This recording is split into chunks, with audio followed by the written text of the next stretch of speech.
The Cincinnati Bengals have been one of the teams that have been kind of the talk of the offseason so far that you wouldn't expect, with Joe Burrow coming in there and looking good in some scrimmages. With the Bengals just finishing their stadium scrimmage, I thought I'd bring in somebody to talk about that, so let's do it. Real quick before the video starts, I want to make sure you guys hit that subscribe button and hit that notification bell so you can be notified when I upload. Tons of football content coming in. You can smell it. It's coming soon. Football season, less than 2 weeks away? Man, make sure you're subscribed, notified, so you don't miss a single thing, because you want all this content to go with all your football, because ain't no college football this year, so you want to make sure you have the extra football content. Lock it in right here. Let's talk about the Bengals' second scrimmage. They were at Paul Brown Stadium. It's kind of the real deal. A lot of teams are doing their final scrimmages before they kind of shut everybody out for a few days before the season starts. And to do that, you know who I had to bring on here. I do AFC North talk with him. He does Orange is the New Black podcast on Spotify with Zim Hude. He's all over Bengals Nation, New Stripe City, the YouTube channel. Make sure you subscribe and support to all of the platforms that this man is on. It's Ace Boogie. Ace, how you doing today, man? I'm doing good, Quincy. I'm glad to be here, glad to discuss the Bengals. And now, like you said, we're actually doing a real scrimmage this time. It's kind of been taken up a notch with them playing in the stadium, but always a great time to come by and talk Bengals and just AFC North in general with you. Definitely. And don't forget to subscribe to all of those platforms I mentioned. Again, the links will be in the description. So I think the first thing that we have to talk about when it comes to the Bengals is the man who's the hottest man in the streets. His mixtape is fire right now,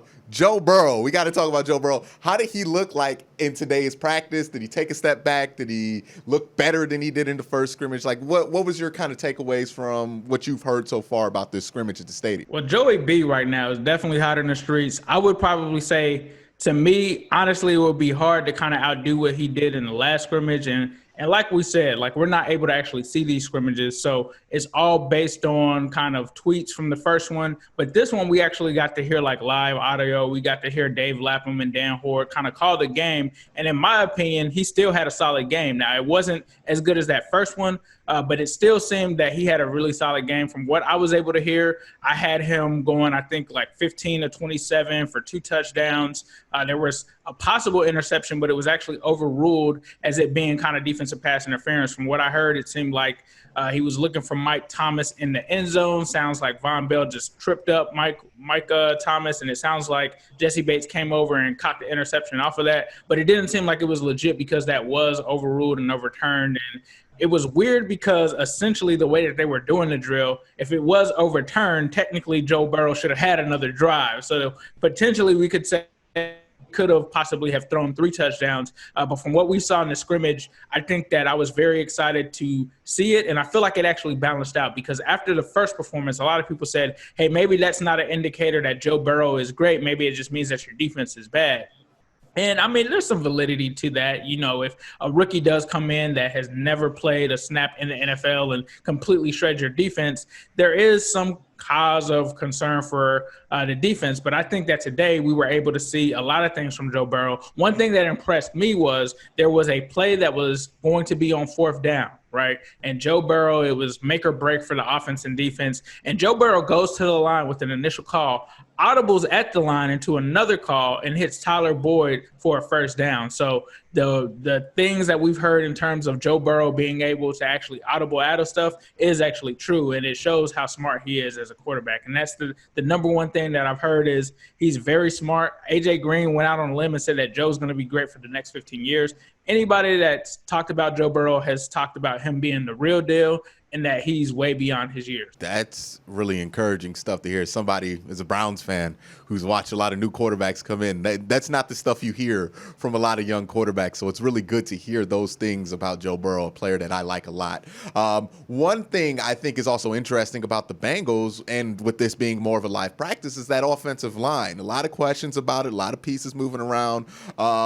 How did that offensive line look like in that scrimmage? And do you think that this is going to be an offensive line that's going to be able to just, at the very worst, be above water? I think that they were able to be above water. Now, I'm not going to sit here and say that there weren't plays where Sam Hubbard and Geno Atkins and that defensive line didn't get to the backfield. But what was key for me in this scrimmage is when they did get back there, Joe Burrow was able to move around that pocket and was able to make plays under pressure, which is something that he did at LSU. So from what I saw tonight, it seemed that Jonah Williams did a pretty good job stepping in at that left tackle position. Michael Jordan, who they've been raving about, appears to have gotten better too. But outside of that, you didn't really hear anything. Obviously, you have Trey Hopkins at center. I think really if I'm putting in a bet, I would say that those three guys to the left side and in the center would be the best parts of the line. The real questionable parts are the right guard position and the right tackle. From what I'm hearing from Dave Lappin, a lot of our fans do want Fred Johnson to overtake Bobby Hart at that right tackle position, but it seems that Bobby Hart mentally is strides ahead of Fred Johnson. Fred Johnson is a guy that had initially, I believe, just started playing football like in the later stages of high school. So mentally, I don't think that he has the same skill level in terms of Bobby Hart. But honestly, when it comes to blocking, I think that he's way better. But I just think mentally, he's not really as smart. So unfortunately, I think that means that right side of the line will be a little bit weaker. We still have to see what Xavier Su'a-Filo is going to do. But they definitely allowed some pressure to go there, but no false starts. They were able to hold up when needed. And also, when I talked about the Joe Burrow play, another thing that he did on that play with Tyler Boyd that I forgot to mention was he actually audibled and had the running back in the backfield go up to the gap where the linebacker was coming, and he was able to actually pick up a linebacker that way. So I think between Joe Smarts and the offensive line cohesion, at least on the left side and at that center position, I think that the Bengals offensive line would do enough to at least hold Joe Burrow above water. Yeah, it's going to be interesting. I think another factor, I mean, we're going to talk about his weapons later on, but I think another factor in holding Joe Burrow, and helping him get over some of the rookie humps is going to be in the backfield with him and Joe Mixon. Now, I know you think Joe Mixon is one of the better running backs in the NFL already. I disagree, but how has Joe Mixon looked like? Has he looked like he's going to take a even larger step than he did last year where he had kind of a breakout? So I think from the Joe Mixon situation is kind of taking a turn for the left. Like he showed up at camp in shape looking crazy.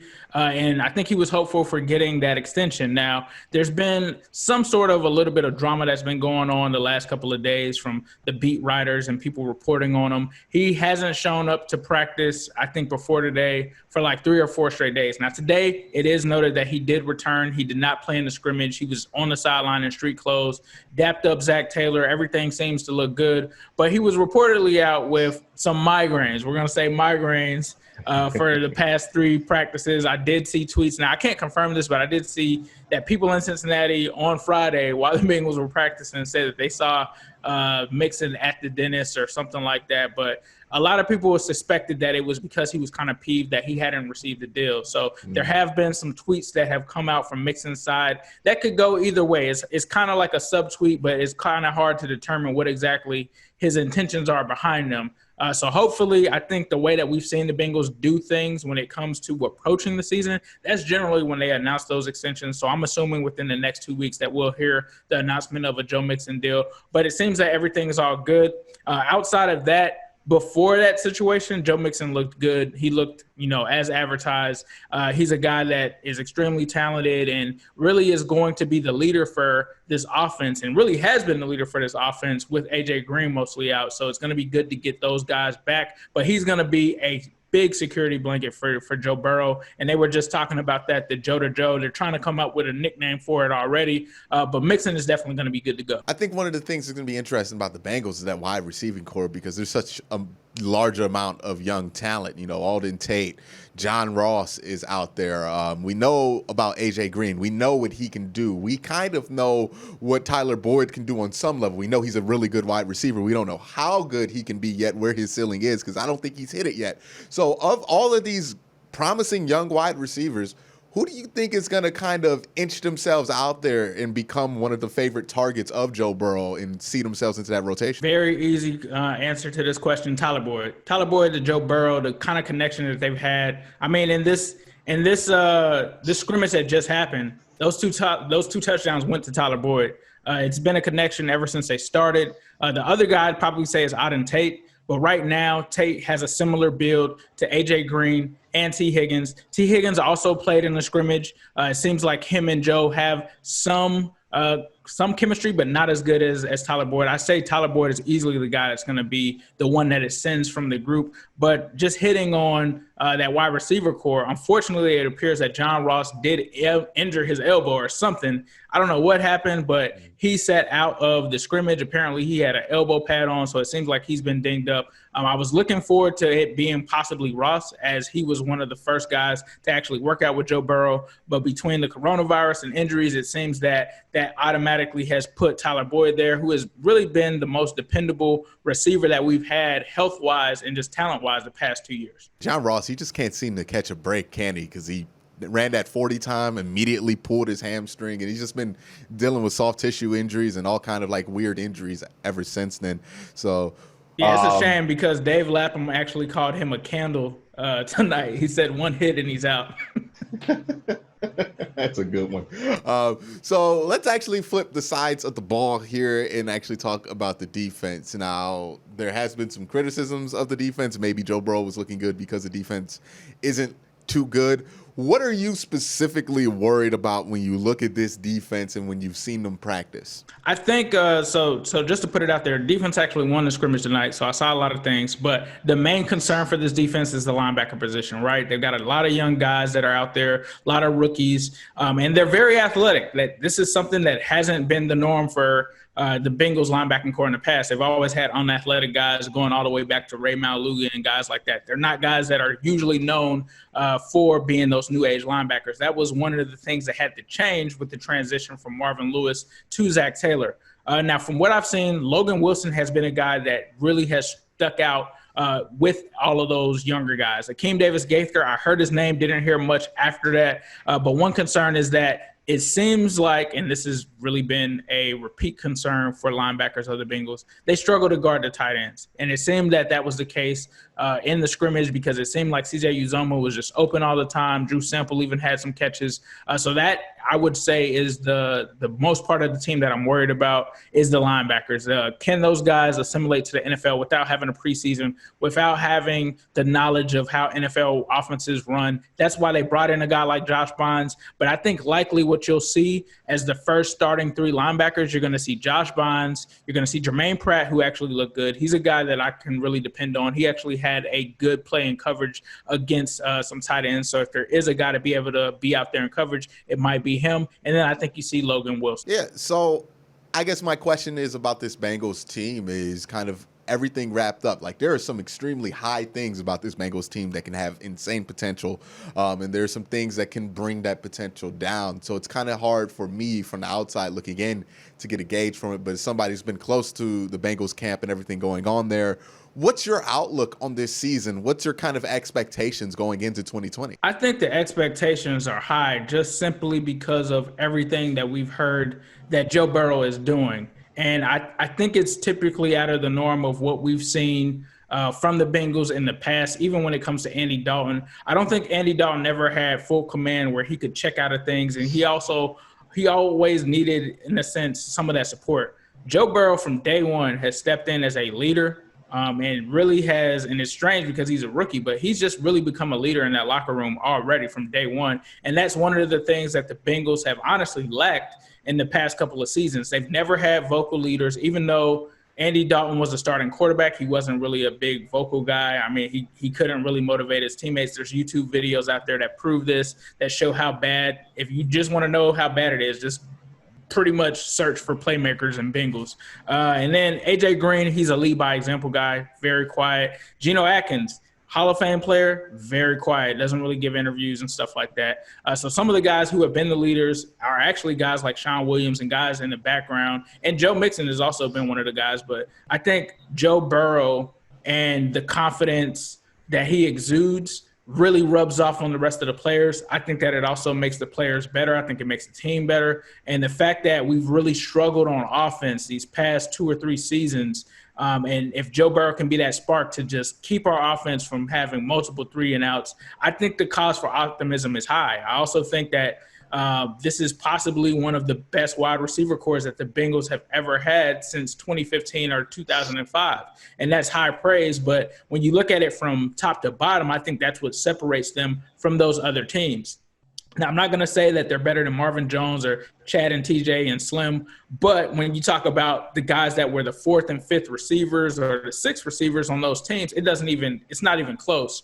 So I think the fact that he has those weapons, that he's stepping into an offense that he can grow in with Zach Taylor, I think now that Zach Taylor has his guy, he can build that trust, and he's in a year of himself that he has to deliver. I think the sky is the limit for this team. I think that they actually could potentially be a team that could sneak into the playoffs. And when I say that, I mean the last seed. I'm not saying that they're going to go 11-5 or anything like that, but I really could potentially see this team going 9-7, especially when you look around at what's happening in the league. And when we look at our home opener against the LA Chargers and it being announced that Derwin James is possibly out for that game or likely out for that game, Mike Williams is out. Those are things that are rolling in the Bengals' favor, and I think that they have learned some things from previous years of not making guys susceptible to injury. Like anytime someone tweaks something, Zach Taylor's taking them out. I think he learned his lesson last year. And I think with those adjustments, I think with the defense playing better, especially with that defensive front who look pretty nasty, and you talk about William Jackson III, he's in a contract year. All indications are he's playing at the level that we saw him in 2017. This could be a sleeper team. I really do think that. Before any of this Joe Burrow stuff happened, before I had the insight on what was going on, I was thinking maybe 6 wins at the most. I think it could be 9. And I think that the Corona situation really puts it into Burrow's advantage with it possibly being situations where he doesn't have to go against a crowd. Like, that's kind of crazy. Like, for a rookie quarterback to not have to go on the road and face the Steelers in Heinz Field with Steeler Nation and all those terrible towels, I think that bodes well for him, and that helps him, and that gives him the advantage. And I think he has the confidence to turn things around. Yeah, it's going to be an interesting year in the AFC North. And I think a lot of people are making what I think will be an accurate prediction, and the AFC North is going to put 3 teams. But I would take the assumption that the Steelers are going to make it out, and I would actually buy more stock in the Cincinnati Bengals, me personally, because I see it there offensively, and I don't think they're that bad defensively that they're not going to be able to win games. They kind of remind me of, obviously with a better quarterback, but the 2007 Browns that had like Derek Anderson and everybody kind of just blow up there, and they can just throw the ball all over the yard, but they couldn't stop a soul. So I think that's kind of the model for the Bengals this year. And I think even that year, the Bengals had a really good offense. But nonetheless, it's going to be a very interesting year for the AFC North. A very exciting year for the AFC North. Every team has a reason to be excited and to think they can make the playoffs, and that's how you know it's going to be an interesting football year, and I can't wait to get into it. Ace, any more last words before you get off? No, man, I'm just really excited for the season. I try not to be a homer, but I honestly really think that this team could really surprise and do some things. But if not, I think that at the very worst, you have a good building year, and that the AFC North, the future is bright, except for the Squealers, because hopefully Ben's elbow just collapses and they lose all their games. But outside of that, that's all I have. And Houday, and thanks for having me on, brother. Oh, yeah, no problem, man. And if you want to make sure you get more out of Ace Boogie, he's on Orange is the New Black podcast on Spotify, link in the description. He's also New Stripe City on YouTube, link in the description. Make sure you subscribe and follow those 2 things. And then also, if you want to get more interaction between me and everybody else you've seen on these camp check-ins, Tony, Sonny, me, Ace, AFC North Talk, subscribe to the channel. Help us get to 1,000 before kickoff starts. We're on the way there. We're getting close. We need your support to make sure we get there. But again, guys, thank you for watching. Have a great day. Have a good night.